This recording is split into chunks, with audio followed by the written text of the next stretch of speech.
Hi, good morning, everyone. Welcome to another devotion this morning. And as we continue with this season focus, which should be key vibers, our devotion is based on a very special plant. And of course, I always love this plant. And I had to do some research on it just to get the correct name of it. And it is called Mimosa pudica, Mimosa Pudica.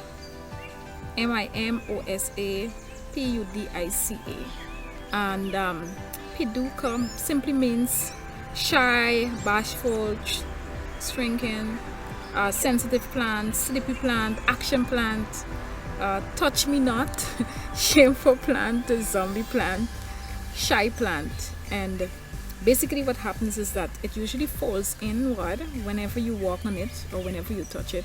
It falls in, and it sleeps for a while, and when it realizes that the environment is safe again, finally it reopens.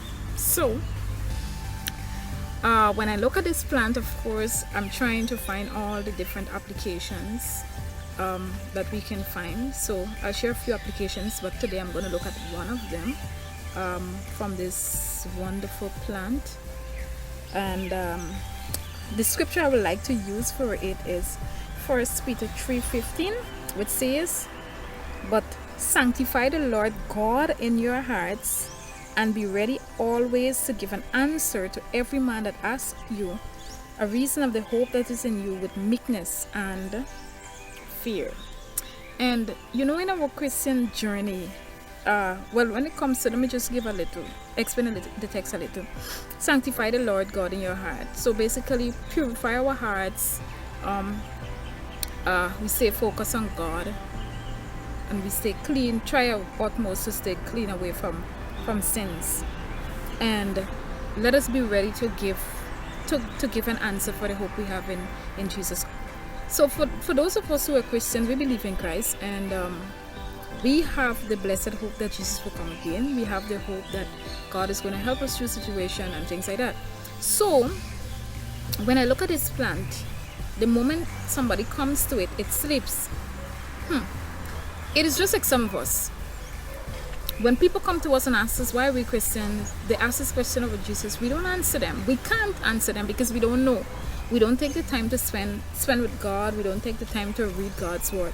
So because of that, we basically stay silent. So just like how this plant is sleepy, is often bashful, we often shy away from topics. So sometimes we may be in conversation and we tend to change the topic because of the fact that we simply don't know. So I want to admonish us.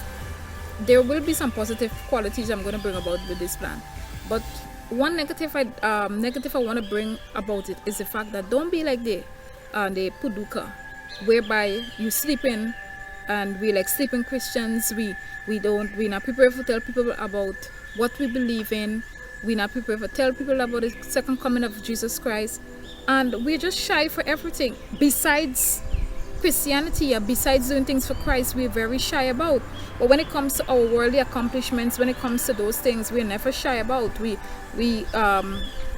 basically quick to demonstrate conversations in other ways, but when it comes to conversations about Christ, we shy away. So don't be like the plant and be closed up and be shy when people ask you questions about your faith, but rather be bold, be steadfast, let people know what you believe in, and because of your belief and because of your conviction, you will be able to draw others to Christ when they come to know the truth. It is Jesus' desire that each and every one of us fulfill the mandate and to go teach and go preach and baptize individuals. And it is my desire that through with this inspiration that I give to you today, don't be like this plant, don't shy away, but instead stay focused and be ready to give an answer to individuals when they ask you for the reason for your faith and belief in Jesus Christ. Let's pray. Thank you, Lord, for this little devotion. I pray, Lord, that you will help us not to be like the Puduka plant, but instead of that, may we be able to share our faith and be able to boldly tell others about you. We thank you and we praise you. In Jesus' name, amen. God bless you all.